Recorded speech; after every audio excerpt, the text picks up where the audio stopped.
No matter what type of organization you lead, good leadership usually causes growth, and growth almost always demands more leaders.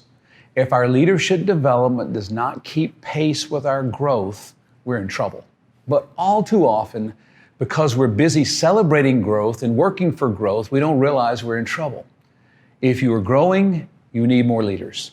If not today, then tomorrow. If not tomorrow, then next month or next year. So you might as well start your leadership development journey today. If you're looking for new leaders, or if you're trying to upgrade your current leaders, today's topic addresses one of the central character traits that is necessary for healthy leaders: generosity. One of my sons recommended a book for my recent Nashville to Manila flight. It's called The Enlightened Capitalist: Cautionary Tales of Business Pioneers Who Tried to Do Well by Doing Business. It was written by James O'Toole. This book was filled with fascinating stories of wealthy, powerful business leaders who did much good for humanity and still turned a profit. It included business icons like Milton Hershey, Levi Strauss, Michael Marks of Marks and Spencer, and a host of others. I was particularly impressed with the story of an American business pioneer who started his first store in 1902 in a small town in Wyoming.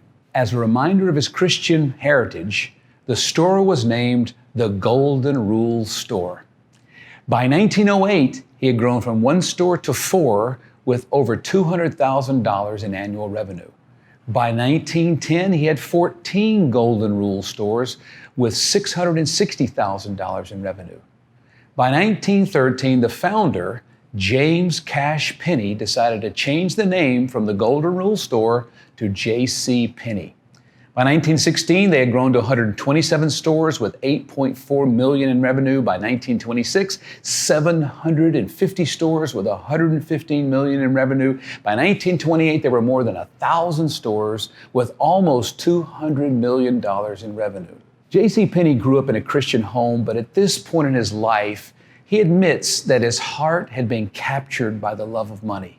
He confessed, and I quote, "I had permitted the idea of the power of money to possess me." When Penney started his business in 1902, he said that his wildest dream was to one day have a net worth of $100,000. He got that within a few years. He admitted that by 1920, his sights were set on becoming a millionaire. At this point, Penney sadly confessed that he had succumbed to the twin evils of ego and greed. Here's a quote: "As time went on, I became big in my own mind." Paul warned us about the idea of haughtiness. That's the same as being big in my own mind. By the grace of God, by the end of his life, J.C. Penney resolved, quote, "to think more about the power of God and less about the power of money." Remember, Paul warned that somehow this desire for money can lead some people away from their faith. Now, with that in mind, I want to turn our attention to the right way to think about money. In 1 Timothy 6, Paul describes 3 wrong ways and 3 right ways to think about money. Verse 17 says, "For the rich in this present age, charge them not to be haughty, nor to set their hopes on the uncertainty of riches, but on God, who richly provides us with everything to enjoy." Verse 18 says, "They are to do good, to be rich in good works, to be generous and ready to share."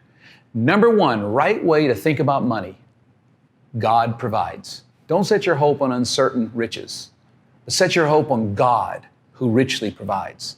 The starting point is to see God, not your job, not your parents, not your government, God as your provider.